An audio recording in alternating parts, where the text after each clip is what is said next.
Savitri, Book 3, The Book of the Divine Mother, Canto 2, The Adoration of the Divine Mother. A heart was felt in the spaces wide and bare, a burning love from wide spiritual founts annulled the sorrow of the ignorant depths. Suffering was lost in her immortal smile. A life from beyond grew, conqueror here of death. To err no more was natural to mind.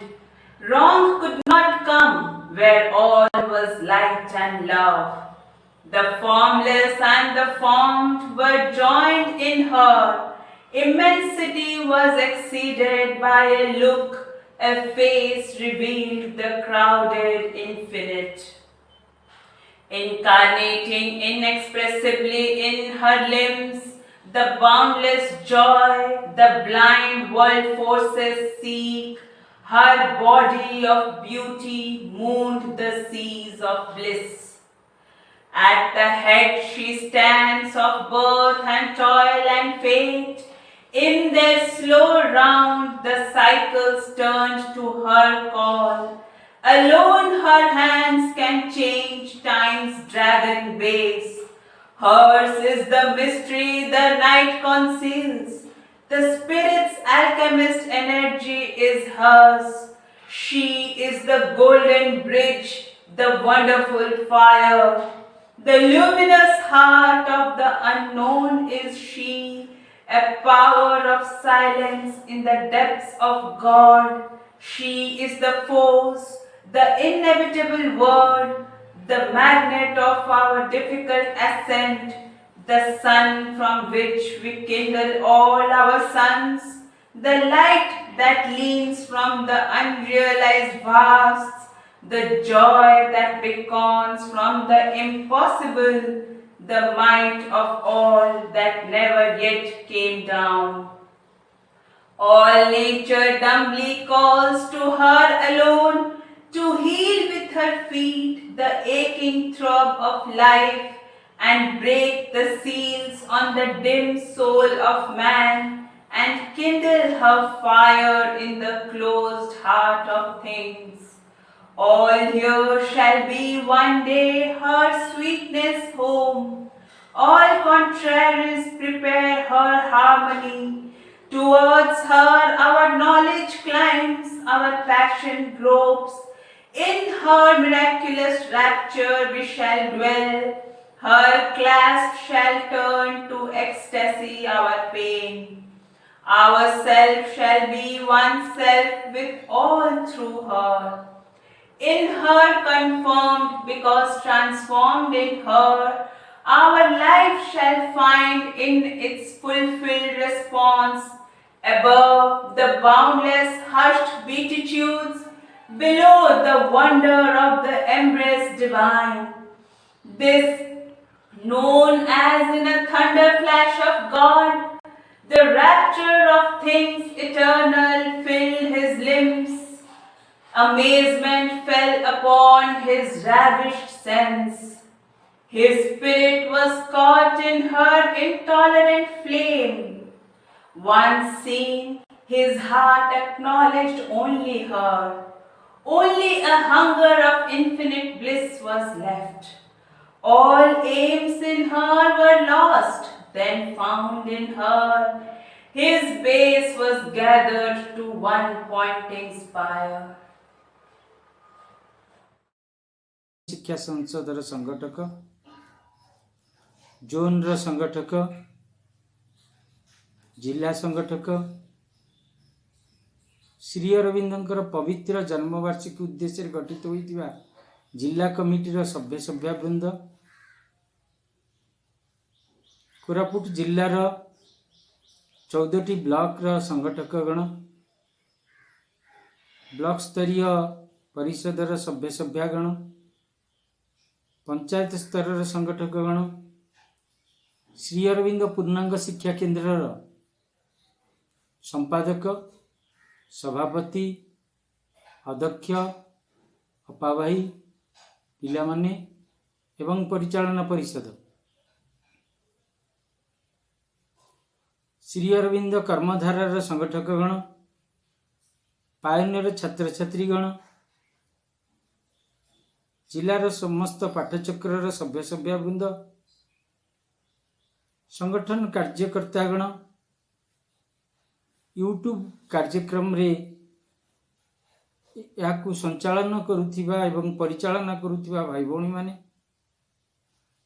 Koraput माटीर समस्त आदिवासीगण, आज वास्तव रे एक पवित्र दिन, जो दिन यही मातृभूमि पवित्र भारतवर्षर स्वाधीनतार जन्म दिवस एवं परम प्रभु श्री अरविंदंकर पवित्र जन्म दिवस। वास्तव में आम समस्त यह एक आनंदर दिवस। यह एक काकतालीय घटना नुहे कि आकस्मिक घटना नुहे, यह विधि निर्दिष्ट एवं यही दिवसटी एक स्वतंत्र विपुल तात्पर्य अर्जन करिछि, जहा दिव्य भागवती शक्तिंकर परिचालन रे तांकर स्वीकृति द्वारा अनुमोदित होई संगठित होइछि। आजिर यही पवित्र मधुलग्न रे प्रभुंकर 150तम जन्मवार्षिकी उपलक्षे आज सकाळर 6:30 समय कार्यक्रम आरंभ होइछि। आसंता 2022 मसीहा अगस्ट मास 15 तारिख पर्यंत कोरापुट जिलार विभिन्न कार्यक्रम विभिन्न धारा रे संगठित होई चलिब। यही क्षुद्र गोटे वर्षर अवधि मध्य दिव्य स्पर्श लाभ करिबा पई समस्त कोरापुटवासी को निवेदन करिबी, प्रभुंकर यही विभिन्न कार्य रे सेमाने सामिल होबा पई, सेमानकर सहयोगितार हाथ बढ़ाइबा पई इच्छा प्रकाश करुछि। यह एक समस्तक पई दिव्य सुजोग। श्री अरविंदंकर मानव जाति पई अवदान अनन्य। आसंतु समस्त कोरापुट आदिवासीगण मिलित होई प्रभुंकर यही कार्यक्रम को साकार करी निजे से योग्य होई उठिबा। खाली भारतवर्ष नुहे, समग्र विश्व इतिहास रे श्री अरविंदंकर जन्म ग्रहण शाश्वत बोली श्रीमा प्रकाश करिसेंती। तांकर सेही अनुपम वाणीटी एहीपरि चेतनार क्रमोत्तर चारिटी भूमि रे सेही नवजन्म 4 प्रकार स्तर रे संगठित होइछि। शारीरिक भूमि रे सेही जन्म ग्रहणटी परिणामटी बा पृथ्वी लगी एक शाश्वत महत्तर घटना होई रहिब। मानसिक भूमि रे विश्व इतिहास रे यही जन्म ग्रहण एक शाश्वत स्मरणर वस्तु होई रहिब। चैत्तिक भूमि रे धरणी पृष्ठ रे यही जन्म ग्रहणटी जुग जुग धरी शाश्वत काल लगी बारंबार घटिबार लागिछि। आध्यात्मिक भूमि रे यह पृथ्वी पृष्ठ रे सेहीपरि परम शाश्वतंकर एक स्वतंत्र अभिनव भूमिष्ठ होबाक बुझाइब। आम वर्तमान जिले में यूट्यूब जरिया रे कार्य करुथिबा यही जो कार्यक्रम को आपण मानकु वर्तमान स्वागत जनाऊँगी। आपण माने एथिरे सामिल होइचंती, यह बहुत खुशीर विषय। आसंतु आम माने आज जो दिवस जो कार्यक्रम टी को आरंभ कले, सकाळ प्रभात रे ये पवित्र कार्य को उद्घाटन करथिले श्रीयुक्त सुरेंद्रनाथ दास, नवजीवन शिक्षा संसदर संगठक।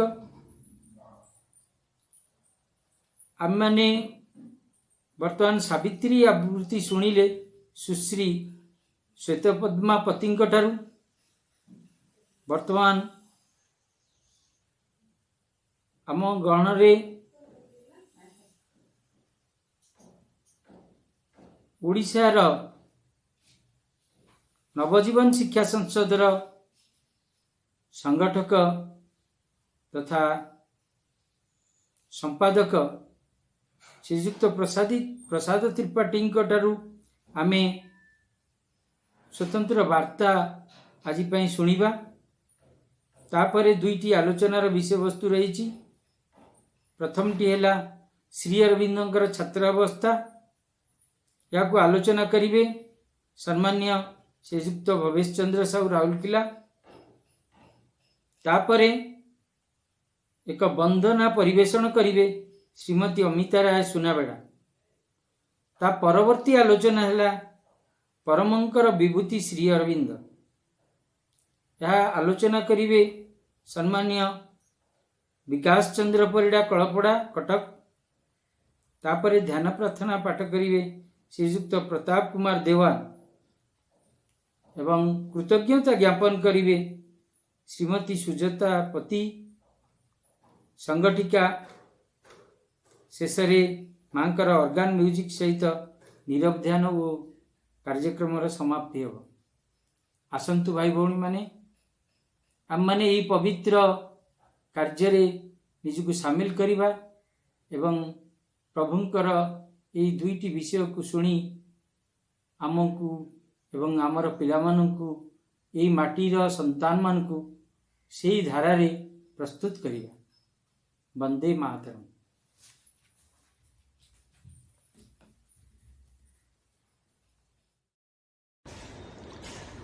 आदरणीय भौणी माने एवं श्रद्धा भाई माने, कोरापुट जिलार परम प्रभु श्री अरविंदर 150तम जन्म जयंती पालन उद्घाटन उत्सव रे आप मन समस्त को स्वागत करुच्ची एवं अभिनंदन जनाऊँ। भाई भौणी माने आम जीवन में गोटे अनेक गुरुत्वपूर्ण घटना होची परम प्रभु श्री अरविंदर यही 150तम जन्म जयंती। आम जानू श्री अरविंदर पृथ्वी जन्मग्रहण लक्ष्य उद्देश्य कौन, अति स्पष्ट भाव में एक उल्लेख करा जायछि जे मनुष्य जातिर सृष्टि एपर्यंत जेते जहाँ अवतार जेते साधु सन्थ सन्यासी जन्मग्रहण कर साधना कर मनुष्य जातिर कौन सी दुख जंत्रण अवसान है नहीं। समस्ते किछि बाट आगे नापी आसिक चेष्टा कर हुए तो से समय किसी संभव होती किंतु परवर्ती अवस्था पुणी मनुष्य जो अवस्था था से अवस्था अच्छे दुख रोग बार्धक्य जंत्रणा मृत्यु इत्यादि कौन मुक्ति है नहीं एवं से मुक्ति प्रदान करने मनुष्य को मनुष्य ठार आयु को ऊर्ध्वतर अवस्था को नापी परम प्रभु श्री अरविंद आछंती एवं यही संसार रे मनुष्य परे आउ एक नूतन जाति सृष्टि हेबे। ठीक जमती पशु छाई मनुष्य जाति सृष्टि होती सेमती मनुष्य छाई मध्य आउ एक नूतन जाति जहाँ अतिमानव जाति कहूँ सृष्टि हेबे एवं अतिमानव ही मनुष्यर समाधान। मनुष्य जावतीय समस्यार समाधान मनुष्य पाखरे नहीं, ताठारु गोटे पावच्छ ऊर्ध्वक गले ही ता समस्या समाधान हम एवं ए समाधान हवा पाए बाध्य अवश्य भाई। माँ और श्री अरविंद पृथ्वी के आसला फल एक कथा संभव है। अतिमान शक्ति के अवतरण कराई 1950 डिसेम्बर 5 रे एवं क्रियाशील कराई पृथ्वी वायुमंडल वातावरण भितर 1956 फेब्रुआरी 29 रे एवं वर्तमान आउ संभावना नहीं। एटा को गोटे जीवंत सत लिविंग रियलिटी बोली माँ कहते वर्तमान समग्र पृथ्वी सबू जगार एक कथा वर्तमान घोषणा करा जाउची जे आउ मनुष्य चिरदिन यही दुख कष्ट पाइब एक कथा संभव नुहे। किंतु ए किंतु गोटे समस्या किंतु हूँ से अवस्था को जीवा पाई ଯେଉଁ ଯେଉଁ ମାର୍ଗ ଦେଇ ଯିବାକୁ ପଡ଼ିବ ସେ ମାର୍ଗ ଏତେ ସହଜ ମାର୍ଗ ନୁହେଁ। ସେ ମାର୍ଗ ଏତେ ସହଜ ନୁହେଁ। କାହିଁକି ନା ଆମର ଚିରଦିନର ସବୁ ପ୍ରକାରର ଯେତେ ଯେତେ ବାଧା ଅସୁବିଧା ଭିତରେ ଅଛି, ସ୍ୱାର୍ଥ ଅହଂ ଇତ୍ୟାଦିକୁ ନେଇ ତାକୁ ଅତିକ୍ରମ କରିବାକୁ ପଡ଼ିବ, ତାକୁ ରୂପାନ୍ତର କରିବାକୁ ପଡ଼ିବ ଏବଂ ଏକ ନୂତନ ମାନବ ଜାତିରେ ଉପନୀତ ହେବାକୁ ପଡ଼ିବ। କହିବା ବାହୁଲ୍ୟ ବର୍ତ୍ତମାନ ସମାଜରେ ଯେଉଁ ଅବସ୍ଥା, ତାହା ଏକଦମ ତାହାରି ହିଁ ପ୍ରମାଣ ଦିଏ। ଏବଂ ଏ କଥାକୁ ସାକାର କରିବା ପାଇଁ, ଏ କଥାକୁ ସମ୍ଭବ କରିବା ପାଇଁ ଶ୍ରୀ ଅରବିନ୍ଦ ସଂସାରରେ ଜନ୍ମଗ୍ରହଣ କରିଥିଲେ। ଭାଇ ଭଉଣୀମାନେ, ତାଙ୍କର 150ତମ ଜନ୍ମବାର୍ଷିକୀ ପାଳନ କରିବା ଆମର ଏକ ପରମ ସୌଭାଗ୍ୟ। ମା କହିଲେ ଏହି ସମୟରେ ଏକ ମହତ୍ତର ଶକ୍ତି, ଏକ ଅତ୍ୟନ୍ତ ଉଚ୍ଚକୋଟୀର ଶକ୍ତି ପୃଥିବୀରେ ଅବତରଣ କରେ। ଏହି ଅକେଜନ୍ ମାନଙ୍କରେ ଯେତେବେଳେ 100 ବର୍ଷ ପୂର୍ତ୍ତି ହୋଇଥିଲା, ପ୍ରଭୁଙ୍କର ଶତବାର୍ଷିକୀ ପାଳନ ହୋଇଥିଲା, ସେ ସମୟରେ ମା କହିଥିଲେ ଗୋଟେ ମହାନ ଏକ ଶକ୍ତି ଅବତରଣ କରିଛି। ଏବଂ ସେ କଥା ବର୍ତ୍ତମାନ ମଧ୍ୟ ଅନୁରୂପ ଭାବରେ ଆମେ କହିପାରିବା ଯେ ଏକ ମହାନ ଶକ୍ତି ଅବତରଣ କରିଛି। ଏବଂ ସେହି ଶକ୍ତିର ସାହାଯ୍ୟ ନେଇ, ସୁଯୋଗ ନେଇ ଆମେ ମା ଶ୍ରୀବିନ୍ଦଙ୍କର ଏହି କାର୍ଯ୍ୟର ଧାରାକୁ ବା ଲକ୍ଷ୍ୟକୁ ତ୍ୱରାନ୍ୱିତ କରିବା ପାଇଁ ଚେଷ୍ଟା କରିବା। ଆମେ 150ତମ ଜନ୍ମବାର୍ଷିକୀ ପାଳନ କରିବା ଅବସରରେ ଏତିକି ଚିନ୍ତା କରିପାରିବୁ ଯେ ଆମେ ଖାଲି ଆଲୋଚନା କରିବୁ, ପଢ଼ିବୁ, ଆଲୋଚନା କରିବୁ, ପାଠଚକ୍ର କରିବୁ, ଏଇସବୁ କରିବୁ ନା ନିଜେ ହବୁ। ମା ଗୋଟେ ମେସେଜ ଦେଲେ, to know is good, to live is better, to be that is perfect. କେତେଦିନ ଆମେ ସେ ନୋ ଇଜ୍ ଗୁଡ୍ରେ ଥିବା, ଟୁ ଲିଭ୍ ଇଜ୍ ବେଟରକୁ ଆସନ୍ତୁ। ତାପରେ to be that is perfect ମା ନିଜେ ସେ ଦାୟିତ୍ୱ ନେବେ। ଆମେ ନିଜେ ବଞ୍ଚିବା, ଆମେ ସେଇଆ ହବା ଯାହା ମା ଶ୍ରୀବିନ୍ଦ କହିବାକୁ ଆସିଛନ୍ତି। ଏହି ସୁଯୋଗରେ ନିଜକୁ ପରିବର୍ତ୍ତନ କରିବା ଯେଉଁ ଏକ ମହନୀୟ ପଦକ୍ଷେପ, ତାକୁ ନେବା ପାଇଁ ଚେଷ୍ଟା କରିବା। ଆମେ ଅତିମାନବ ହେବା ବା ନ ହେବା ସେଇଟା ଯେତେ ବଡ଼ କଥା ନୁହେଁ। ସେହି ମାର୍ଗରେ ପାଦ ଦେବା ଏବଂ ଆମ ଉଦ୍ୟମ ସେହି ଦିଗରେ ହିଁ ପରିଚାଳିତ ହେବ। ଆମ ସମସ୍ତ ଉଦ୍ୟମ ସେହି ଦିଗରେ।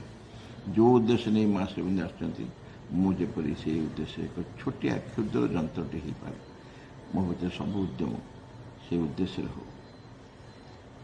ମା ଶ୍ରୀବିନ୍ଦଙ୍କ ପାଖରେ ମୋର ସମସ୍ତ ପ୍ରଣାମ, କୃତଜ୍ଞତା ଏବଂ କୋରାପୁଟ ଜିଲ୍ଲାର ଯାବତୀୟ ପ୍ରକାର କାର୍ଯ୍ୟ ମା ଶ୍ରୀବିନ୍ଦଙ୍କ ଉଦ୍ଦେଶ୍ୟ କରାଯାଉଛି ସମଗ୍ର ଜିଲ୍ଲାରେ। ଏ ସମସ୍ତ କାର୍ଯ୍ୟର ଏକ ଅଗ୍ରଗତି ନିମନ୍ତେ ମାଙ୍କ ଚରଣରେ ମୋର ପ୍ରାର୍ଥନା ନିବେଦନ କରୁଛି ଏବଂ ଆପଣମାନେ ସମସ୍ତଙ୍କୁ ଅନେକ ଅନେକ ଶ୍ରଦ୍ଧା ଓ ଶୁଭେଚ୍ଛା ଜଣାଉଛି। ନମସ୍କାର। କରୁଣାମୟୀ ମା ପରମ ପ୍ରଭୁ ଶ୍ରୀ ଅରବିନ୍ଦ, ଆଜି ପ୍ରଭୁ ଶ୍ରୀ ଅରବିନ୍ଦଙ୍କର ଜନ୍ମଦିନ ଉପଲକ୍ଷେ ଅନୁଷ୍ଠିତ ହେଉଥିବା ଏହି ବିଶେଷ ପାଠଚକ୍ରରେ ସମ୍ମିଳିତ ସମସ୍ତ ଭାଇ ଓ ଅପାମାନେ, ଆଦରର ପିଲାମାନେ,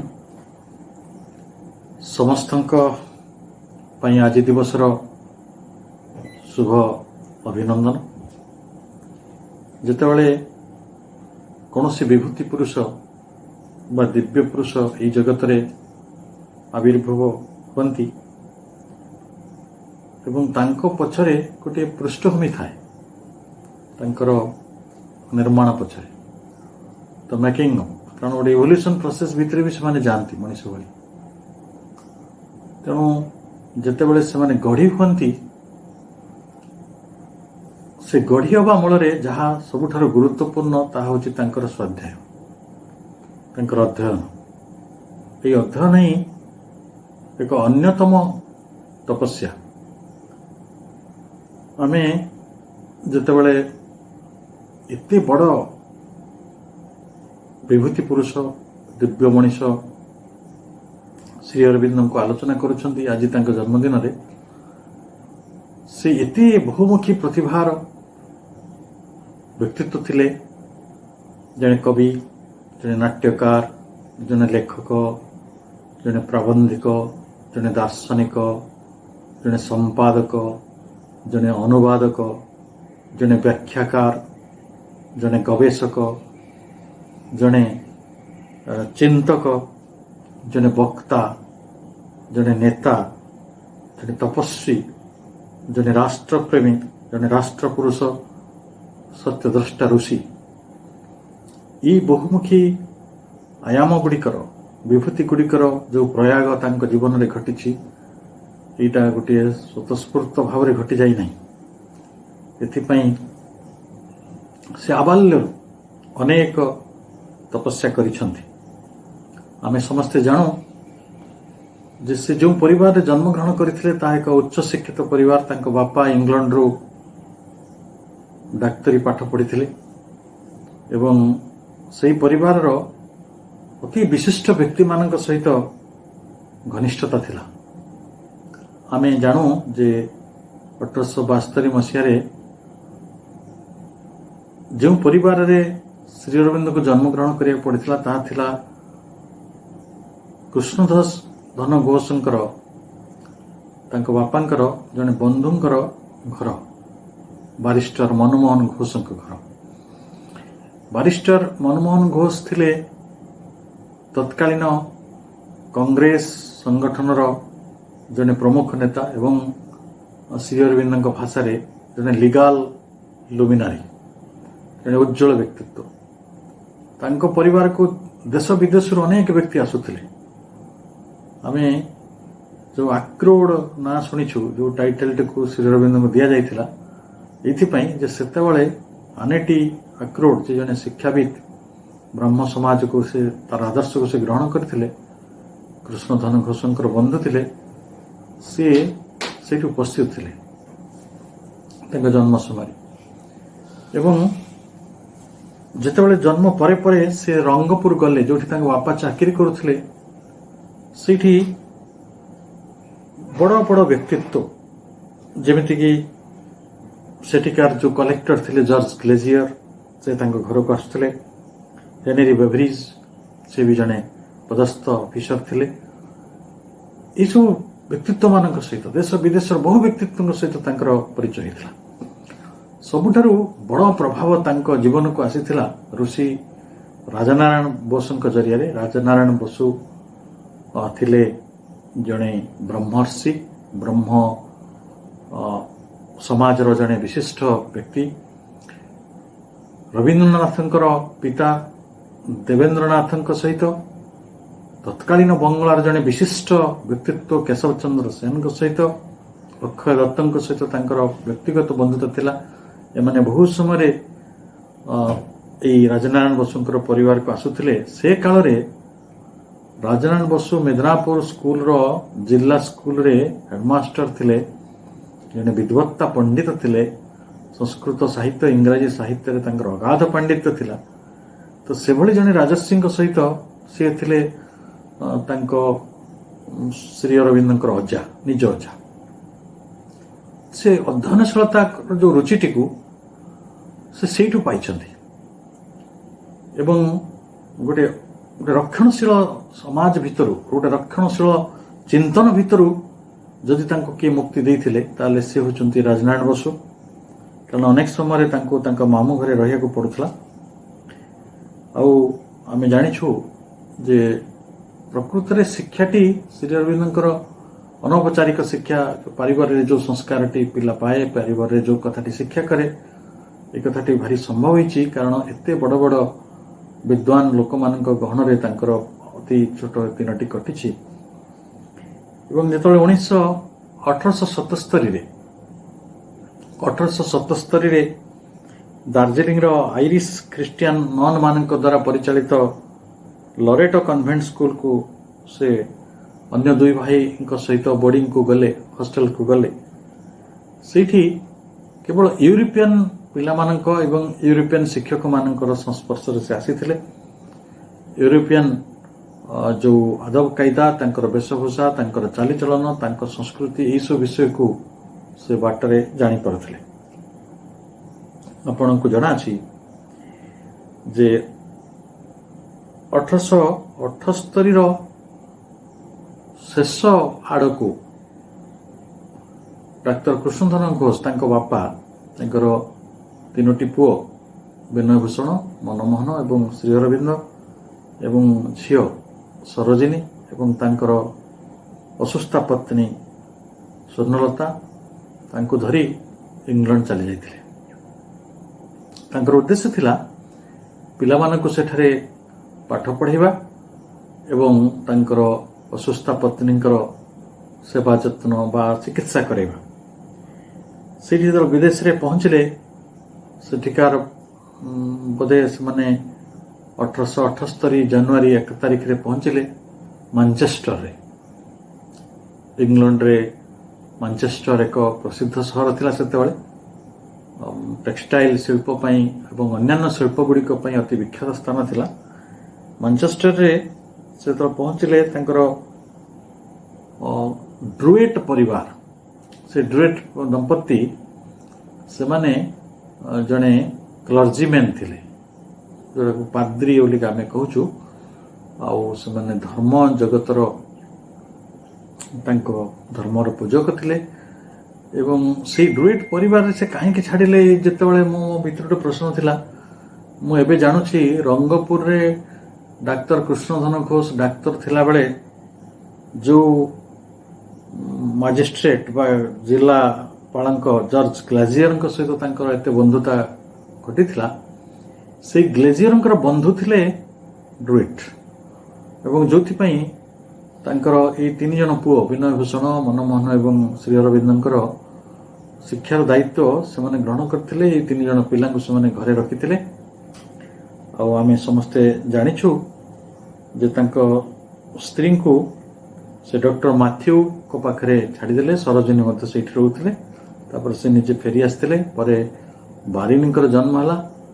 ବାରିନ ଘୋଷ ତାଙ୍କର ଶ୍ରୀ ଅରବିନ୍ଦଙ୍କର ସବା ସାନ ଭାଇ ଏବଂ ବାରିନ, ସରୋଜିନୀ ଏବଂ ତାଙ୍କ ପତ୍ନୀ ପରେ ଇଂଲଣ୍ଡରୁ ଫେରି ଆସିଥିଲେ। କୃଷ୍ଣଧନ ସହିତ ସେ ଭାରତରେ ପୁଣି ରହିଲେ।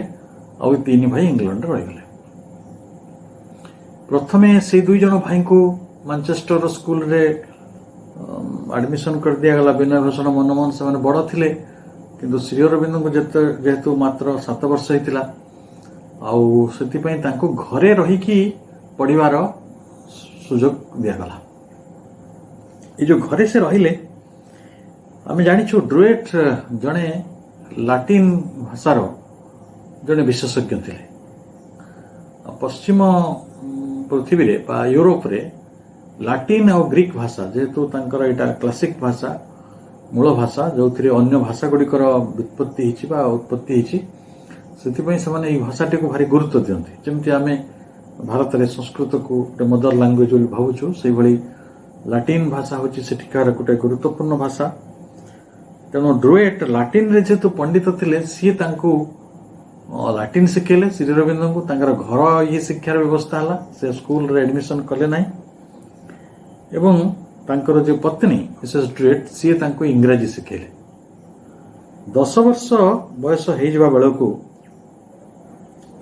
ସେ ଲାଟିନ ଆଉ ଇଂରାଜୀରେ କବିତା ଲେଖିବା ଆରମ୍ଭ କଲେ। ଏତେ ଜଟିଳ ଭାଷା ଦୁଇଟିକୁ, ବିଦେଶୀ ଭାଷାକୁ ଏତେ ଶୀଘ୍ର ଆୟତ୍ତ କରିବା, ତାକୁ ମନେ ରଖିବା, ତାକୁ ବୁଝିପାରିବା, ଏସବୁ ଡ୍ରୁଏଟ୍ ଦମ୍ପତିଙ୍କୁ ବଡ଼ ଆଶ୍ଚର୍ଯ୍ୟାନ୍ୱିତ କରିଥିଲା। ସେ ବହୁତ ଜଲ୍ଦି ଶିଖୁଥିଲେ। ଯେହେତୁ ତାଙ୍କ ବାପା କୃଷ୍ଣଧନ ଘୋଷଙ୍କର ଆଦେଶ ଥିଲା ଡ୍ରୁଏଟ୍ ପରିବାରକୁ ଯେ ମୋର ପିଲାମାନଙ୍କୁ କୌଣସି ଦେଶୀ ଲୋକମାନଙ୍କ ସହିତ ବା ଭାରତୀୟ ଲୋକମାନଙ୍କ ସହିତ, ଭାରତୀୟ ଭାଷା ସଂସ୍କୃତି ସହିତ ପରିଚିତ କରିବ ନାହିଁ, ନିକଟତର କରିବ ନାହିଁ, ତାହା ହିଁ ପଦ୍ଧତି ଥିଲା। ଶ୍ରୀ ଅରବିନ୍ଦ ବାଲ୍ୟକାଳରେ ଅନ୍ୟ ପିଲାମାନଙ୍କ ଭଳି ହସି ଖେଳି ସମୟ ବିତେଇବା, ଦୁଷ୍ଟାମି କରିବା, ବାହାରେ ବୁଲିବା, ଅନ୍ୟମାନଙ୍କ ସହିତ ବନ୍ଧୁ ହେବା, ଏଭଳି କାମ କରୁନଥିଲେ। ସେ ଘର ଭିତରେ ରହିବାକୁ ବେଶୀ ପସନ୍ଦ କରୁଥିଲେ। ସବୁବେଳେ ପଢ଼ାପଢ଼ି କରିବାକୁ ଭଲ ପାଉଥିଲେ। ମୁଁ ଏ କଥାଟି ଉଲ୍ଲେଖ କରିବାର ପ୍ରମୁଖ କାରଣ ହେଲା, ଆଜିର ସମୟରେ ଯେଉଁ ପିଲାମାନେ ବିଦ୍ୟାର୍ଥୀ ଅଛନ୍ତି ବା ପାଠ ପଢ଼ୁଛନ୍ତି, ସେମାନେ ଏଥିରୁ ପ୍ରେରଣା ନେବେ ଯେ ଆମେ କିଭଳି ଜଣେ ସାଧକ ହେଇପାରିବା, ପାଠ ପଢ଼ିବା ଆଉ ଆମ ନିଜ ଜୀବନକୁ ଶ୍ରୀ ଅରବିନ୍ଦଙ୍କ ଭଳି ନିର୍ମାଣ କରିପାରିବା। तो अनेक पिलांकर खाइबा प्रति जिद थाए, पोशाक नुआ पोशाक प्रति आग्रह थाए, गोटे नुआ जमी आजिकल पिला मोटरसाइकल मोबाइल जो घरे जिद कर गोटे कौन मटेरियल एचिवमेंट पछरे श्री अरविंदर मन आदौ काम कर तेणु बहुत कम बयस से बाइबल पढ़ी देते। मु एक कथा कहीं कहूँ ना आम कई अन्य धर्मर धर्मशास्त्र पढ़ुछु कि आम अन्य लेखक मानकर महान लेखा गुड़िक पढ़ुछु कि अन्य लेखक मानक पढ़िया अर्थ सेमानकर महान चेतनार किसी उदाहरण हवा आर महान व्यक्तित्व को परिक्रमा करवा। कारण जी गोटे चेतनार मनीष सी गोटे तीर्थ स्थान, से तीर्थ को भ्रमण कले जो आनंद मिलता है, जड़े लेखकर चेतना को, जड़े वैज्ञानिक चेतना को, जड़े दार्शनिक चेतना को परिभ्रमण कले आमको ताठू अधिक प्राप्ति ही थाए। एवं से शेक्सपियर को पढ़िले से जहाँ पढ़ुले से ताको भूल नथिले। आमे जानिछु ड्रुइड दंपति किछि वर्ष परे जेतेबेले 5-6 वर्ष परे से अन्यत्र चलीगले मैनचेस्टर रु सेथिपई आमको ये जो पिला मानकु 3 जन पिला मानकु लंडन को पठे दियागला। मैनचेस्टर लंडन किछि दूर ये लंडन रे सेंट पॉल स्कूल रे श्री अरविंदर नाँ लिखा 13 वर्ष बयस अर्थात 6 वर्ष से ड्रुइड परिवार रहिले। सेठी केवल भाषा शिक्षा कले। सेठी जी हेडमास्टर थिले से ग्रीक भाषार महान पंडित थिले, तेणु से श्री अरविंद को ग्रीक भाषा शिक्षा देले। ताले लाटिन, इंग्राजी, ग्रीक ये तीनोटी भाषा रे से 13 वर्ष बयस बेलू बड़ प्रशिक्षित हो सारी। श्री अरविंद निजे इच्छा करी फ्रेंच भाषा शिखिले ताले हला 4टी भाषा एवं परे से इटालियन, जर्मनी और स्पेनिश इटा शिखिया परे 7टी यूरोपीय भाषा रे से कथा कहि पारुथिले, लिखि पारुथिले, बुझी पारुथिले, पढ़ी पारुथिले। सेथिपई तांकर जो छात्र कालटी इंग्लैंड रे कटिछि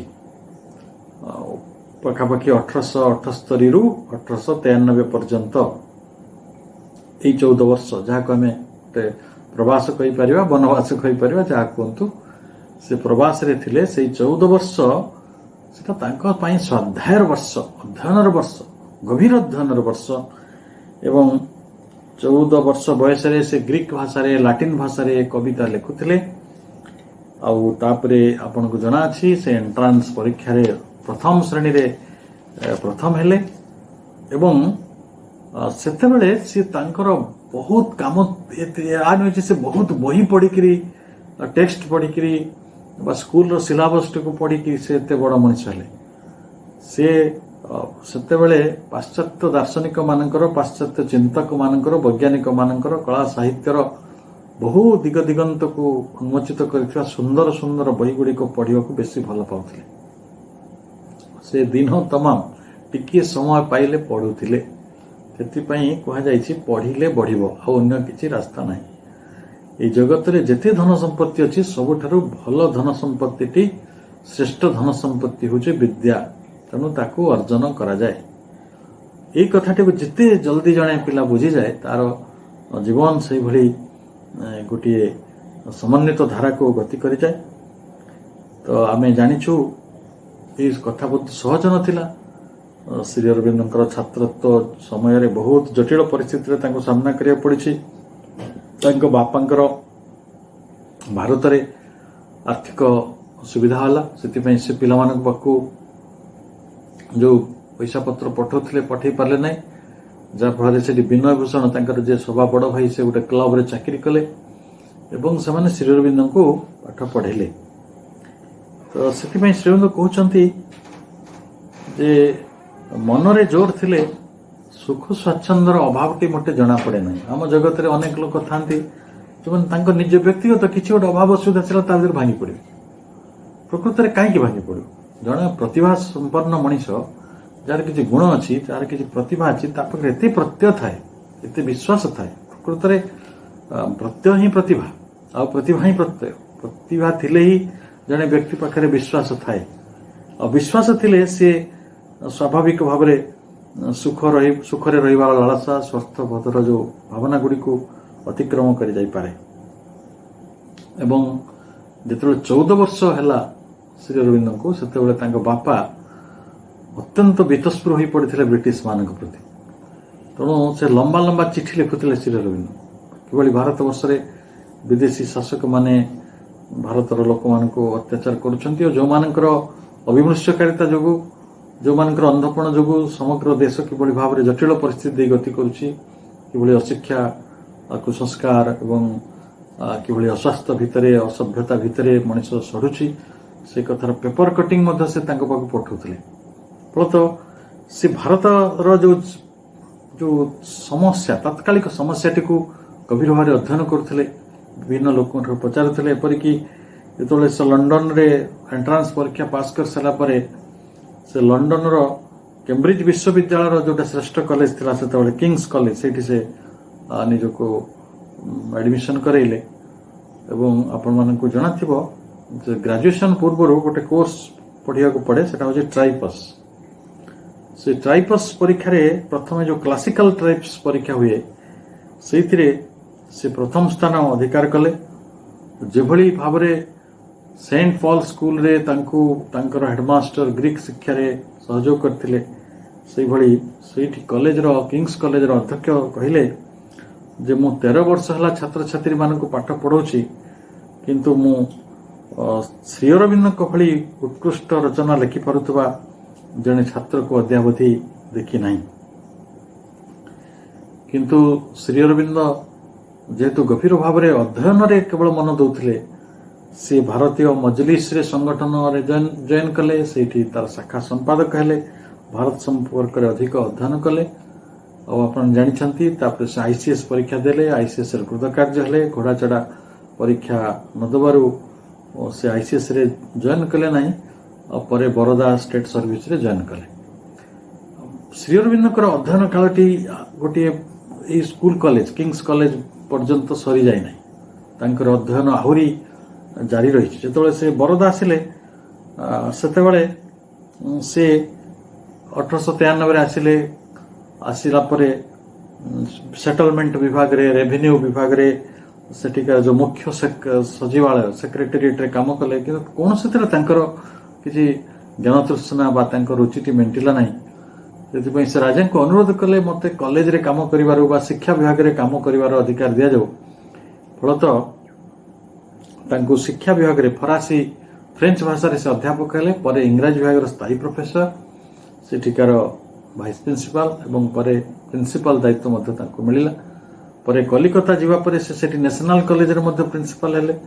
ତେଣୁ ଜଣେ ଶିକ୍ଷାବିତ୍, ଜଣେ ଅଧ୍ୟାପକ, ଜଣେ ଲେଖକ, ଇଣ୍ଟିଗ୍ରାଲ ଏଜୁକେସନର ଯେ ସଂସ୍ଥାପକ, ଯେ ସମଗ୍ର ଦେଶ ବିଦେଶର ଜ୍ଞାନର ଭଣ୍ଡାରଟିକୁ ନିଜ ଭିତରେ ସ୍ଥାପିତ କରିପାରିଛନ୍ତି ଏବଂ ପାଶ୍ଚାତ୍ୟ ଶିକ୍ଷାର ସବୁ ଉତ୍ତୁଙ୍ଗ ଶିଖର ଗୁଡ଼ିକୁ ଯିଏ ଦେଖିଛନ୍ତି ଏବଂ ପ୍ରାଚ୍ୟ ଭାଷାରେ କିଭଳି ଭାବରେ ତାଙ୍କର ଶିକ୍ଷାଟିକୁ ଆରମ୍ଭ କରିଛନ୍ତି, ତାହା ଆହୁରି ଚମତ୍କାର। ଆମେ ଜାଣିଛୁ ଯେ ଯିଏ ବରୋଦାରେ ଚାକିରି କଲା ପରେ ସେ ବାରମ୍ବାର ବମ୍ବେକୁ ଯାଉଥିଲେ। ବମ୍ବେରୁ ଯାଇକି ଗଦା ଗଦା ବହି ଆଣୁଥିଲେ, ବାକ୍ସ ଭର୍ତ୍ତି କରି। ତାଙ୍କ ଘର ଗୁଡାକ ବହିରେ ପୁରା ସ୍ତୂପ ହେଇଯାଇଥିଲା, ଚାରିଆଡେ ଦେଖିଛୁ ବହି ଗଦା, ତା ଭିତରେ ସେ ରହୁଥିଲେ। ସଂସ୍କୃତ ଶିଖିଲେ, ବେଦ, ଉପନିଷଦ ସେହି ସମୟରେ ସେ ଅଧ୍ୟୟନ କଲେ, ଗଭୀର ଭାବରେ ଅଧ୍ୟୟନ କଲେ। ଭଗବତ ଗୀତା ପଢ଼ିଲେ। ତାପରେ ସଂସ୍କୃତ ଭାଷାଟି ପ୍ରତି ତାଙ୍କର ଗୋଟେ ଅନନ୍ୟ ଶ୍ରଦ୍ଧା ଜାଗୃତ ହେଲା ଏବଂ ସେ କହିଲେ ଯେ ଋଷି ପରମ୍ପରାରେ ସେମାନେ ଯେଉଁ ପରମ ବୁଦ୍ଧି ନିକଟରେ ପହଞ୍ଚିଛନ୍ତି ବା ଯେଉଁ ହାଏଷ୍ଟ ୱିଜଡମ୍ ପାଖରେ ପହଞ୍ଚିଛନ୍ତି, ଆଉ ସେଇଠି ପହଞ୍ଚିବାକୁ ହେଲେ ଆମକୁ ସଂସ୍କୃତ ଭାଷାଟିକୁ ଅଧିକ ଶିଖିବାକୁ ପଡ଼ିବ। ଏଇଟା ହେଉଛି ତାଙ୍କର ବୟସ ସେତେବେଳେ କେତେ ହେଇଥିବ, ଏଇଟା ବୋଧେ 1897-98ର ଘଟଣା। ସେତେବେଳକୁ ତାଙ୍କୁ କିଛି ନହେଲେ 25-26 ବର୍ଷର ସେ ଯୁବକ, କିନ୍ତୁ ତାଙ୍କର ପାଠପଢ଼ା ସମାପ୍ତ ହେଇନାହିଁ। ସେଠି ଗୁଜୁରାଟୀ ଭାଷା ଶିଖିଲେ, ଯେହେତୁ ସେ ବରୋଦାରେ ରହୁଥିଲେ ସେ ତାଙ୍କୁ ସହଜ ହେଉଥିଲା। କିନ୍ତୁ ଆମେ ଯେଉଁ କଥା ଗୋଟେ ଭାବି ଦେଉଛେ ଏଇଟା ସହଜ ନୁହେଁ। ମୁଁ 30 ବର୍ଷ ହେଲା ଗୋଟେ ଜିଲ୍ଲାରେ ଅଛି, ବ୍ୟକ୍ତିଗତ କଥା ଯଦି କହିବି, ଏଠିକାର ଭାଷା ହେଉଛି ସାଦ୍ରି। कहीं मु तो सादरी शिखी पारि ना 30 वर्ष रहा भितर किंतु श्री अरविंद बरोदा केते वर्ष रहिले 1893 रु 1905-6 पर्यंत भावंतु तो सेरी 13 वर्ष भितर से भारतीय भाषा गुड़ी को अख्तियार करिसंती गुजराती संगे संगे मराठी जोटा नियर बाय स्टेट जोटा को गुजरात रो प्रदेश पाखरे किए थिला बॉम्बे थिला मराठी मराठा मराठा मानकर भाषा महाराष्ट्र भाषा तापरे तांकर निज भाषा बंगाटी को से शिखिबा आरंभ करथिले जेतबेले आईसीएस परीक्षा देवा को चाहिए से इंग्लैंड रे लंडन जो थिला बेले से सीट जने रिटायर्ड जज तांको किछि अक्षर शिक्षा सहित परिचित करथिले किंतु एठी से तांको मामू को आसी पचारले मामू मते किए बंगाला शिखि दे परिबे मामू तांको दिनेन्द्र कुमार राय कथा कहले से तांको जाई गुरु कले एवं तांको ठारू बंगला भाषा शिखिले आमे समस्त जानिछु से आनंद मठ जो बंकिम चंद्रंकर विराट उपन्यास जार द्वारा से प्रभावित होइकरी भारतर स्वाधीनता संग्राम रे बहु भाव रे जोग देइथिले एवं तांको स्वाधीनता आंदोलन जने आंदोलन जने चरमपंथी नेता भाव रे ग्रहण करा जाउछि कारण से वंदे मातरम आनंद मठ रे जो कहानी रही जे जो देवी उपासक माने से माने किभଳି भावरे निजको देशमातृकार सेवा पाई निजको बलिदान दउछन्ती ए कहानीटी को से पढ़िले आमे आज भी भारत रे रहउछु होय तो आमान को भाग्य रे केते जन को पाखरे आनंद मठ बही पढ़िबार भाग्य हेइ नथियो किंतु से भाषाटा शिक्षा करी ताऊ पढुतले एइटा ही तांको स्वाध्याय एइटा ही तांको अध्ययन जेतबेले से बंगला भाषा शिखिले सेतबेले से रामकृष्णଙ୍କର कथामृत संपूर्ण अध्ययन कले स्वामी विवेकानंदଙ୍କର 8टा जाक बही ज्ञान योग कर्म योग भक्ति योग तांको जो कंप्लीट वर्क्स ताको से पढ़िले एवं आपण माने जानंती जदि विवेकानंदଙ୍କର लेखा आपण पढ़िबे जने प्रकृत रे तपस्वी हिजबो ब्रह्म तेज क्षात्र तेजर सपूर्ण उपसमन्वय घटिया पई तो तांको भितर एक विराट प्रेरणा को से निज भितर जागृत करि परिबो आमे समस्त जानिछु जे श्री अरविंद भगवत गीता को एक प्रामाणिक ग्रंथ भावरे जीवन ग्रंथ भावरे जीवन बंचिबार ग्रंथ भावरे ग्रहण करथिले एवं उपनिषद तांकर मध्य अन्यतम आकर्षण रहितला तेणु भारत रे ज्ञानर प्राचीन ज्ञानर एक अमाप भंडार रही जहाँ से निजे खोजी निजे जानी निजे ताको पाइथिले एवं ता संगरे जेहेतु से विदेश रे पाठ पढ़ी तांको व्यक्तित्व रे वैदेशिक पाश्चात्य ज्ञान आ तार श्रृंखला एवं प्राच्यर जो बोध प्राच्यर जो वैष्णव प्रज्ञा सेटा तांको भितरे गोटे अपूर्व भाव में समन्वय लाभ करथिला जोथिपाई से प्रकृत रे गोटे कंजर्वेटिव आइडिया भितर रक्षणशील धारणा गुड़िक भितर आम धर्म और आम आध्यात्मिकता को गोटे प्रकार नूतन दिग देले एक नूतन प्रकार चेतना ताको पहुंचेले एवं सेटा थिला अतिमानस योग पूर्णांग शिक्षा तार मूल भित्ति एवं ये समस्त किछि संभव होइछि जे तांकर ए गभीर अध्ययन जो आ खाली अध्ययन करते तो हुए नहीं आपण जोटा को ग्रहण कले सेटा को प्रतिफलित करिया को पड़े प्रति गुरुर लक्षण होछि सेटा आपण जेतेबेले श्री अरविंदଙ୍କର कंप्लीट वर्क्स को पढ़िया को चाहती सेतेबेले देखिबे आज 37टा वॉल्यूम रे तांकर समग्र लेखा गुडी को मिलुछि पाखापाखि 29-30 हजार पृष्ठा से लेखा गुडी को जे जीवन रे 29-30 हजार पृष्ठा लिखिचंती ताको पढ़िया पई केते जन्म आमुक लागियो भावंतु और केते विषय से लिखि परिचंती जे लाइफ डिवाइन पुस्तक लिखिचंती जे सिंथेसिस ऑफ योग लिखिचंती जे सावित्री लिखिचंती जे सीक्रेट इन वेद लिखि परुचंती एसेज ऑन गीता लिखि परुचंती तो से भली ह्यूमन साइकिल जे लिखुचंती केते अंतर्दृष्टि थिले केते प्रज्ञा मनुष्य भितर थिले से भली पुस्तक गुड़िक लेखा जाई परिबो एवं आध्यात्मिकता को जदि गोटे वैज्ञानिकतार आउ अधिक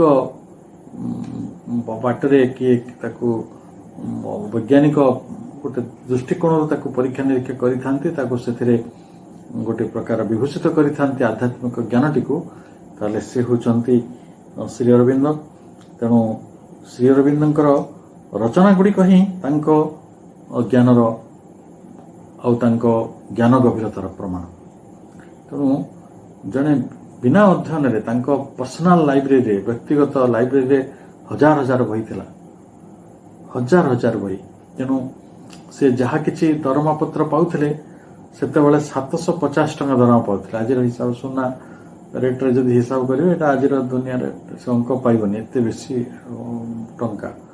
କିନ୍ତୁ ତା ଭିତରୁ ଅଳ୍ପ କିଛି ଟଙ୍କା ସେ ଚଳୁଥିଲେ, ଅଳ୍ପ କିଛି ଟଙ୍କା ତାଙ୍କର ମା ଓ ଭଉଣୀମାନଙ୍କ ପାଖକୁ ପଠାଉଥିଲେ, ଆଉ ବାକି ଟଙ୍କାରେ ସେ ବହି କିଣି ଦେଉଥିଲେ। ତ ଏଇଭଳି ଜଣେ ଜ୍ଞାନ ସମୃଦ୍ଧ ଜ୍ଞାନ ତୃଷ୍ଣାରେ ଯିଏ ଜୀବନ ସାରା ନିଜକୁ ସଜାଡ଼ିଛନ୍ତି ଆଉ ନିଜକୁ ସ୍ୱାଧ୍ୟାୟର ପର୍ବ ଭିତରେ ଗତି କରାଇଛନ୍ତି, ସେଭଳି ଜଣେ ମହାନ ବିଭୂତିଙ୍କୁ ତାଙ୍କର ଜନ୍ମଦିନରେ ତାଙ୍କର ଏହି ମହାନ କାର୍ଯ୍ୟ ପାଇଁ ଆମେ କୃତଜ୍ଞତା ପ୍ରକାଶ କରୁଛୁ। ଏଇଥିପାଇଁ ଯେ ତାଙ୍କର ସ୍ୱାଧ୍ୟାୟ ତାଙ୍କର ହିଁ ତପସ୍ୟା ଥିଲା ଏବଂ ସେହି ତପସ୍ୟା ଭିତରୁ ସେ ଆମକୁ ଯେଉଁ ଜ୍ଞାନର ଅମୃତ ଦାନ କରିଛନ୍ତି ତାହା ହିଁ ଆମ ପଥ ଚାଲିବାର ପାଥେୟ। ଆଉ ସେଇ ପଥ ଆଉ ସେଇ ପାଥେୟ ହିଁ ପ୍ରକୃତରେ ଆମ ଜୀବନ ପାଇଁ କାମ୍ୟ ଓ ତାହା ହିଁ ସତ୍ୟ। ତେଣୁ ଯାହା କାମ୍ୟ, ଯାହା ସତ୍ୟ, ସେହି ପଥରେ ଚାଲିବା ପାଇଁ ଆଜିର ଜନ୍ମଦିନରେ ଆମେ ପ୍ରଭୁ ଶ୍ରୀ ଅରବିନ୍ଦଙ୍କ ପାଖରେ ସଂକଳ୍ପ କରିବା ଉଚିତ। ପ୍ରତ୍ୟେକ ବିଦ୍ୟାର୍ଥୀ ପାଇଁ ଏହା ଜରୁରୀ। ଆଉ ସବୁଠାରୁ ଗୁରୁତ୍ୱପୂର୍ଣ୍ଣ କଥା ଏଇଠି କେହି ଶିକ୍ଷକ ଅଲଗା ନୁହେଁ, ସମସ୍ତେ ଜଣେ ଜଣେ ଛାତ୍ର, ଆମେ ସମସ୍ତେ ଛାତ୍ର। ଆମେ ଜୀବନ ତମାମ ଜନ୍ମ ଜନ୍ମ ଧରି କେବଳ ଶିକ୍ଷା ଲାଭ କରୁଛୁ। ତେଣୁ ଏଭଳି ଗୋଟେ ପଥରେ ଯିଏ ଆମକୁ ପଥିକ କରାଇଛନ୍ତି, ଯେ ତାର ନିଜ ଜୀବନକୁ ଦୃଷ୍ଟାନ୍ତ ରୂପରେ ପ୍ରମାଣ ରୂପରେ ସଜେଇକି ସୁନ୍ଦର ଭାବରେ ରଖିଛନ୍ତି, ତାଙ୍କୁ ଆମେ ପ୍ରଣାମ କରୁଛୁ ଏବଂ ଆଜିର କାର୍ଯ୍ୟକ୍ରମକୁ ଅତିକ୍ରମରେ ମୋର ବକ୍ତବ୍ୟକୁ ଏଇଠି ରଖୁଛି। ସମସ୍ତଙ୍କୁ ଅନେକ ଅନେକ ଶୁଭେଚ୍ଛା। ବନ୍ଦେ ମାତରମ୍।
त्वमेव भगवत् स्वरूप सेवे सदाहं पदरेणुमस्य सेवे सदाहं पदरेणुमस्य समर्पतस्मै सकलं स्वकीयम्।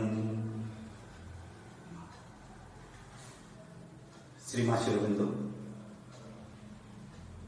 प्रथमे विश्वर ए महान शुभ मुहूर्त मु दिव्यजननी श्रीमा एवं परम प्रभु श्रीअरविंद चरण कमल मोर कृतज्ञता भरा प्रणाम ज्ञापन करी।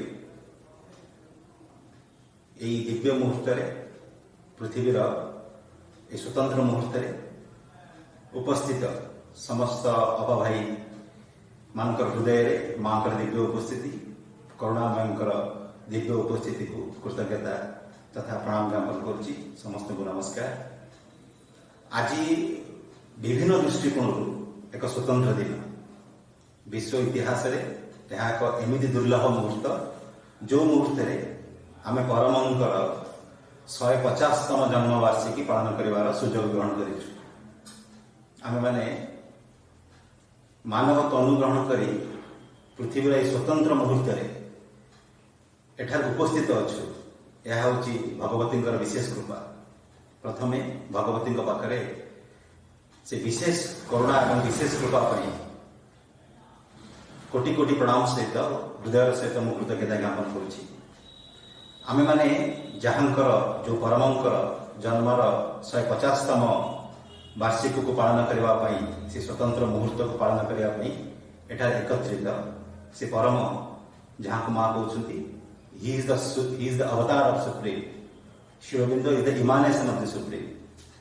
प्रकृत में से परमंकर जन्म तिथि कृतज्ञता ज्ञापन करने सहित आमे आज से दिव्य मुहूर्तर प्रकृत स्पंदन अनुभव कर प्रयास करने दिव्य जननी किसी दिव्य वाणी आधार में परमंकर यथार्थ स्वरूप को अनुभव करने चेष्टा करवा। माँ कहते Shri Aurobindo is an emanation of the supreme who came on earth to announce the manifestation of a new race and a new world, the supermental. Let us prepare for it in all sincerity and eagerness.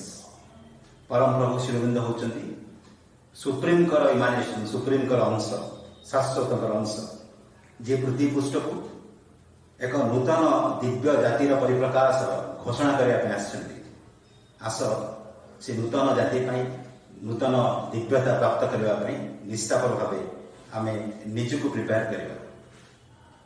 माँकर Divya स्पंदन वहन कर बाणी गुड़ी को दिव्य बाणी गुड़ी को मु यथासंभव चेष्टा करी मो निजर मानसिक इंटरफेरेंस बिना सीधा सड़क तार ओरिजिनल स्पंदन को मेंटेन करी आप सामने रखा। तो सही उद्देश्य व्याख्या कम हो पारे अनुवाद कम हो पारे मु सचेतन भाव में ही माँ से दिव्य बाणी स्पंदन को मेंटेन करने सीधा सड़क बाणी गुड़ी को पढ़ा ही प्रिफर करुच्चे। मेसेज आधार में आम बुझापी चेष्टा करवा। माँ कहते man is the creation of yesterday मनीष हूँ गत कालीर सृष्टि। Shri Aurobindo came to announce the creation of tomorrow the coming of the supramental race. Shri Aurobindo पृथ्वी पृष्ठ को भवितव्य से सृष्टि से जाति को प्रस्तुत करवार भूमिका वहन कर अतिमानव सत्ता व अतिमानव। Shri Aurobindo doesn't belong to the country belong to a country but to the whole earth. His teaching leads us towards a better future.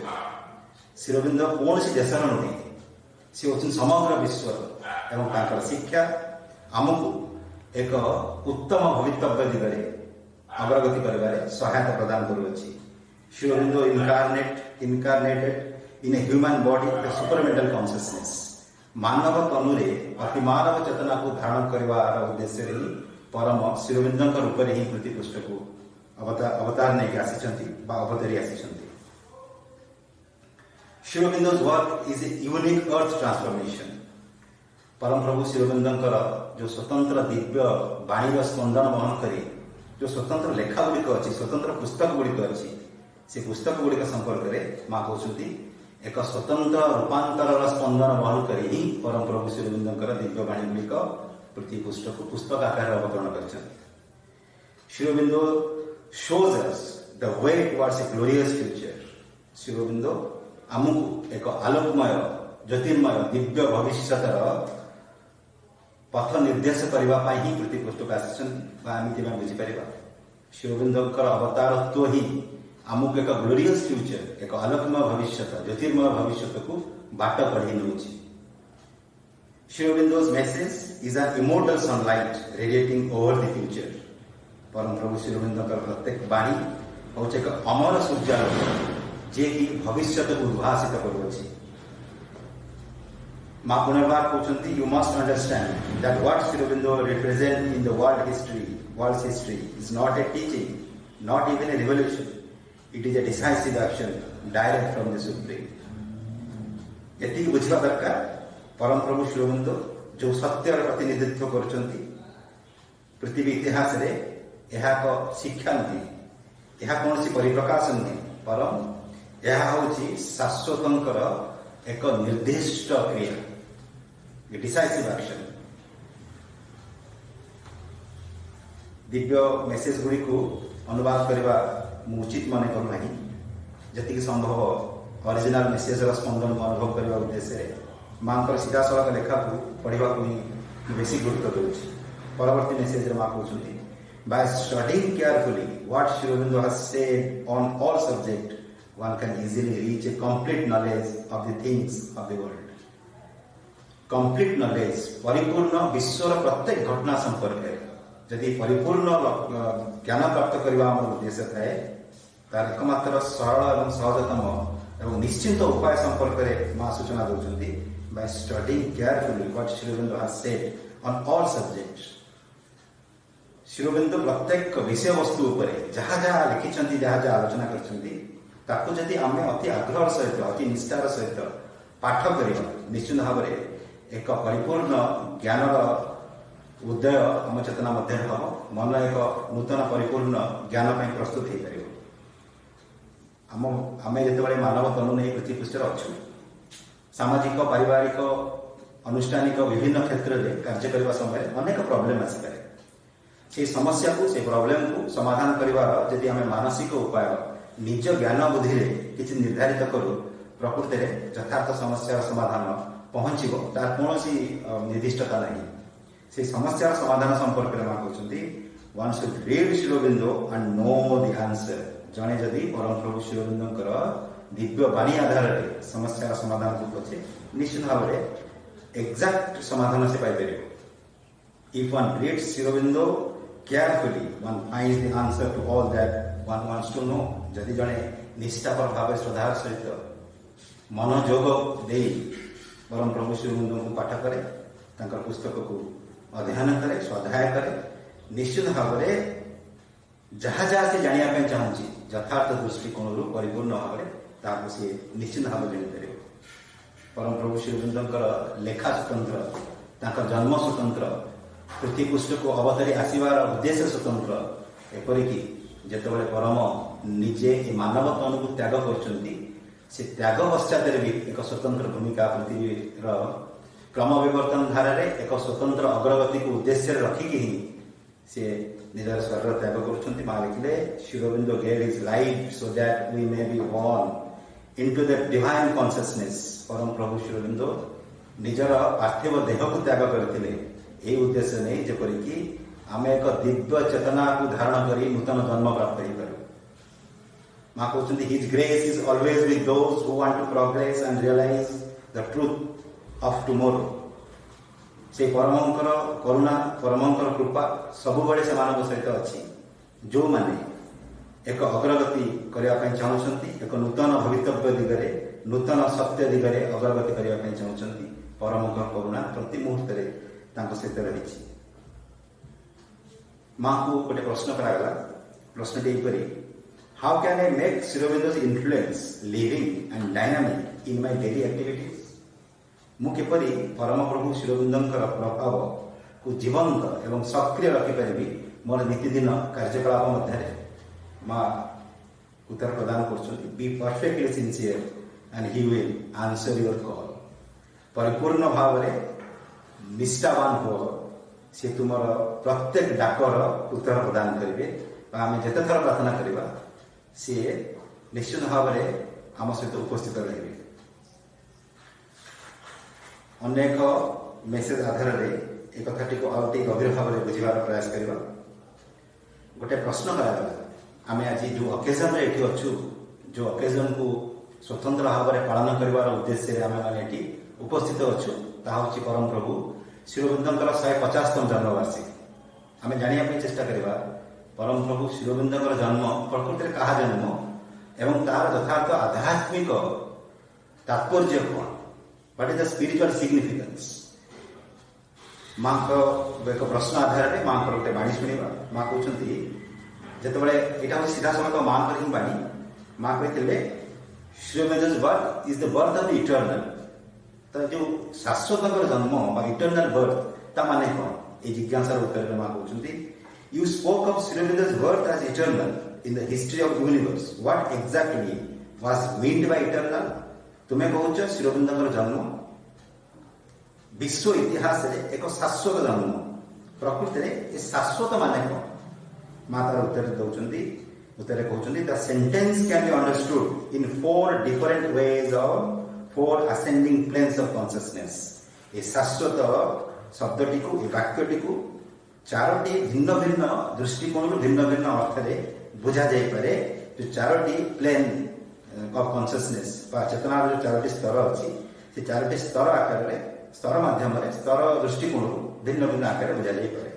Physical consciousness दृष्टिकोण मां कहते physically the consequence of the birth will be of eternal importance to the world. भौतिक दृष्टिकोण देखिले यही जन्मटी जन्मटीर प्रभाव समग्र पृथ्वी रे प्रत्येक दिन सबु दिन एक गुरुत्व वहन करके रहिबो।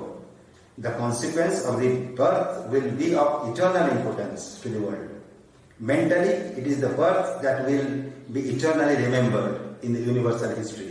मानसिक दृष्टिकोण देखिले परम प्रभु शिरोबिंदर ये जन्मटी शाश्वत काल पर्यंत समस्त स्मरण रहिबो। विश्व इतिहास रे एक चिर स्मरणीय घटना होकर रहिबो। साइकिकली अंतरात्मा दृष्टिकोण चैत्य सत्ता दृष्टिकोण माँ कहते a birth that recurs for ever from age to age upon अर्थ।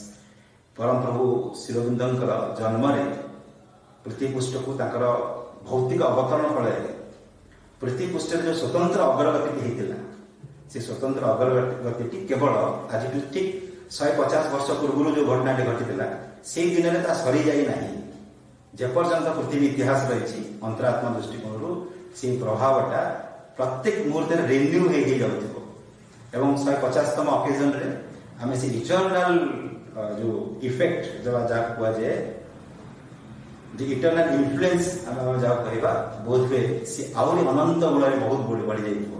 अंतरात्मा दृष्टिकोण बुझापी चेष्टा करें। आध्यात्मिक दृष्टिकोण देखा गले जहाँ हूँ प्रकृति एक गुरुत्वपूर्ण स्पंदन वहन कर माँ का एक स्वतंत्र message spiritually the birth of the eternal upon earth.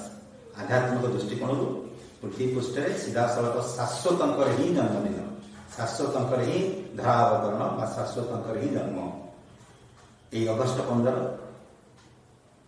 जहाँ शाश्वत जन्मदिन एक स्वतंत्रतार गुरुत्व तात्पर्य वहन करी आज उपस्थित यही सूर्य उदय आज सूर्य उदय निश्चित भाव में स्वतंत्र तार स्वतंत्रता माँ मेसेज आधार जीवा माँ कहते the 15th of August is शिरोबिंदर्स birthday. Therefore, it is a date which has a capital importance in the life of the earth from the physical point of view। August 15 हूँ शिरोबिंदर जन्मदिन से दिनटी एक परम गुरुत्वपूर्ण दिन पृथ्वीर दृष्टिकोण देखिले पृथ्वीर भौतिक स्तर दृष्टिकोण देखिले यह हूँ एक परम गुरुत्वपूर्ण दिन कारण यह हूँ प्रकृति शाश्वत जन्मदिन निजे शाश्वत धरा अवतरण दिवस। दुईटी स्वतंत्र मेसेज माध्यम आज ये स्वतंत्र आलोचना टी आम कनक्लूड करवा। माँ को एक सुंदर प्रश्न व्हाट इज डिवाइन भगवान किए भगवान कौन माँ कहते the divine is what you adore इन शिरोबिंदु भगवान होउछन सीए जहाँ तुम्हें शिरोबिंदु को मझे ही आराधना कर शिरोबिंदु को मध्य ही आराधना कर आमे माने परमंकर एवं दिव्य जननीकर स्वतंत्र कृपार सुजोग पाइछु जे आमे माने से शाश्वतंकर मुखमंडल को दर्शन करी हृदय रे तांको ऊपर एकाग्र हो पार्छु तांको स्मरण कर पार्छु तांकर करुणार स्पंदन को अनुभव करने ପାଇଁ चेष्टा करूछु दिनटी आमर तांकरी स्मरण ही आरंभ होईची प्रत्येक दिन मध्य तांकरी स्मरण ही आरंभ होबो आमर समग्र जीवन तांकरी स्मरण तांकरी कार्य समर्पित र संकल्प वहन करी आगु आगु चलिबो निश्चित भाव रे ये सुजोग आम पाइछु यह भी दिव्य जननीकर विशेष कृपा मांकर message how beautiful is the day when one can offer ones devotion to शिरोबिंदु से दिनटी केते सौंदर्यमय न होइतिबो जो दिन जने परम प्रभु शिरोबिंदु को तांकर भक्ति नैवेद्य अर्पण करे से परमंक पाखरे कोटि कोटि प्रणाम से परमंक पाखरे अशेष अशेष कृतज्ञता से परमंकर सेवारे आमर समग्र जीवन समर्पित हो जाऊ आमर शरीर शेष कोश पर्यंत समर्पित हो जाऊ यही परम प्रभु शिरोबिंदुଙ୍କର 150तम जन्म र स्वतंत्र मुहूर्त मो निज विश्वर समस्त मातृ सन्तान मान यही प्रार्थना रखुछि एवं शेष परम प्रभु पाखे दिव्य जननी पाखे कोटि कोटि प्रणाम जनाई पादपद्म मोर अशेष कृतज्ञता ज्ञापन करी समस्त को आज स्वतंत्र जन्मदिन अभिवादन जनाऊँगी आज परम प्रभु शिरोबिंदुर जन्मदिन शाश्वतम जन्मदिन आध्यात्मिक दृष्टिकोण आम समस्त जन्मदिन born fate to शिरोबिंदु born fate to all living souls present in the universe Vande Mataram और घर माँ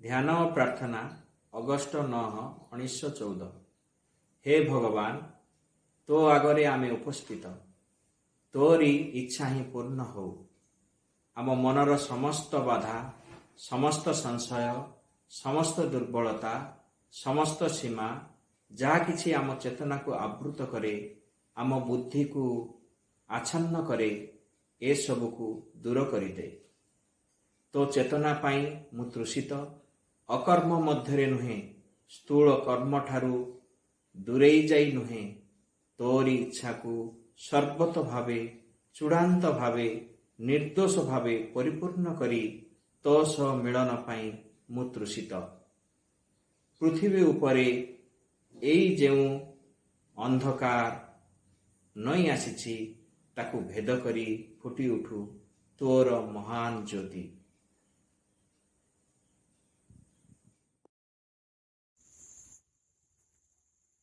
ओम नमो भगवते श्रीमातृ अरविंदाय।